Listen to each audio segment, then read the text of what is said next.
Hey, what's up, people? So there's not many times that I break down and I try to get serious and I try to actually let you into exactly what I'm thinking. A lot of times I save it for the chat room. A lot of times I don't even know what I'm doing, so there's no point in even making a video. A lot of times I have so much to say that I tend not to make a video because I don't know if I'm going to get all my points across, so I say screw it, I'll try to get them all across in the chat room.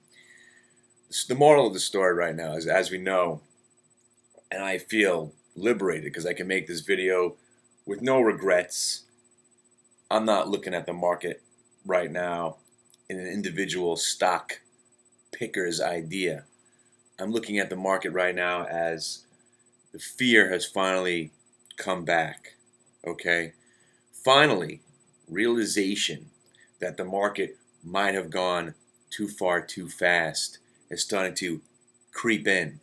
Realization that maybe everything isn't as rosy. Realization that as much as the market is a leading indicator of what's to come, maybe what it's done has given us false hope.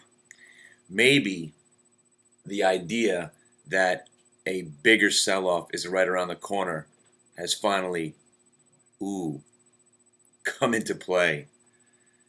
What I've been talking about, and this is talking about since March, April, May, and June, when I started building that portfolio, saying that I'm going to hang on to these stocks for a good 10 so years, and I was looking to double my money.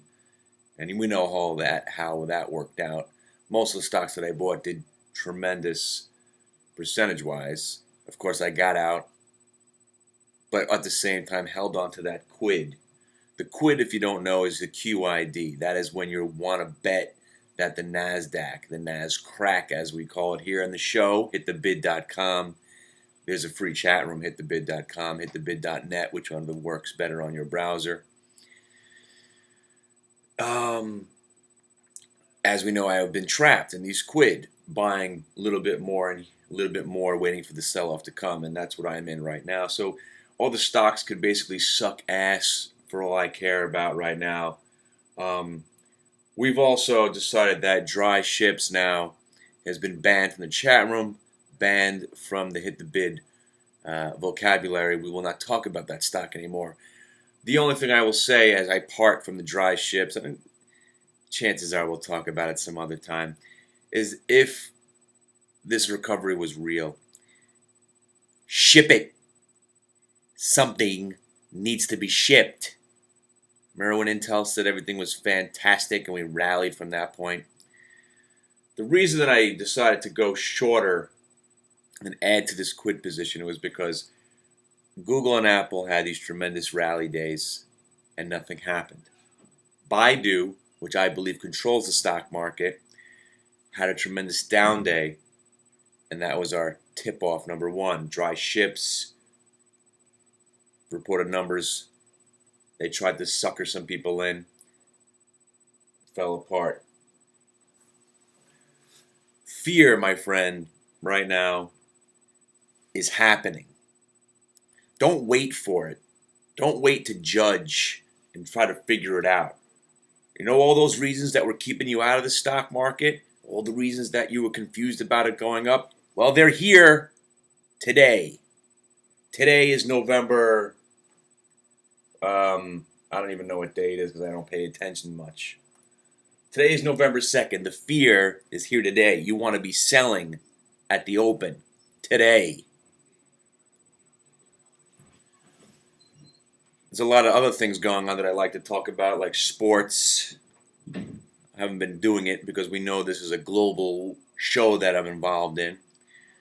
But if you want to be involved in the sports gambling aspect of it, we're going to have another segment where we can dedicate all our time. Because I'll tell you, I think a few weeks ago I told you that I'm not going to be betting against the Jets and the Giants, and that I should be paid off by the sports franchise. Because if I don't bet against them, they won't win another game all year. And so far that's been the case, which is just ripping my soul and breaking my heart more and more. Now the question is whether or not we want to bet against the Yankees to ensure a victory, because I think I told you a few months ago my gambling career took a detour, as it always does. I talk about how well I do, I talk about this, I talk about that, but when it comes down to the bottom line is I won't be betting against the Jets and the Giants anymore. So then you knew they were just going to go 8-8. You knew the Jets were going to fall apart. But let's not even get into that. You want to be selling stocks. And I've been talking about that since September 18th, that you want to be selling stocks. A lot of people say, I'm confused, Crow. You tell us that we shouldn't be listening to you. You tell us that whatever you say, whatever you do is wrong. So in theory, the quid has been wrong for a long time right now. I'm just getting some money back. It's not like this is a great trade, okay? I told you to sell out of stock September 18th. That was a little bit early on some things, a little perfect on others. But you're trying to tell us that what you say and what you do, we have to figure it out. That's why we're confused. Maybe that's why you're as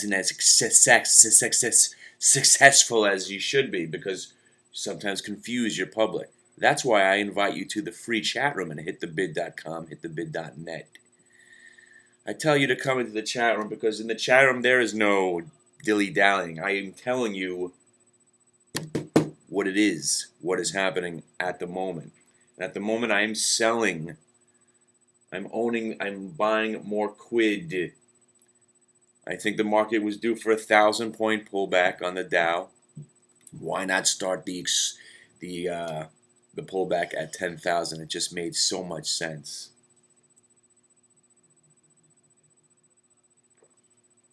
Now, you got to remember, now that I'm not day trading and I'm hardly doing anything, I'm just sticking with the quid. I'm looking for trend reversals on stocks. That's the only time I will trade anything. Like, let's see what I'm talking about. For instance, let's look at the Baidu this morning, not to get too in detail in this video. Baidu opened up at 380.22. The closing price from Friday was 377. So now the stock is at 373.50. Where would you be shorting the stock? You'd be shorting the stock at 378. That is what we call a reversal. It's pretty simple. The stock started up green, looks like it's going red. You start shorting a little bit before it goes red, add to it as it goes red, and keep adding to it as long as the trend remains your friend. Try to make some money on the down. Well, we did one trade today, and that was the Baidu short, and that worked out. Hands off the keyboard is rule number 655. If you make over $300 on your first trade of the day, that's more money than the majority of people that you know is probably going to be doing today, and it's only 940, 950. And here with the Baidu trade, if you were a little bit patient, a little bit greedy, if you will, I say the stock is going to go back to 353 to test the level that it tested the day the earnings came out. So at 380, 390 from the other day, this was just a no-brainer. Baidu, as it controls the market, will be the one leading us down. How all this could be completely washed away tomorrow by some sort of government implementation of some sort of new thing that they're going to invent, this Obama revolution. They could just do whatever the fuck they want, add more money, print new money, make the media feed us this idea that everything's fine, and next thing you know, it could go up 5 straight months starting today. I will go down with the fucking ship. All right? The Baidu short today, it was a good enough trade to last you a month. We got it. This is turning out to be an 8-point trade right now.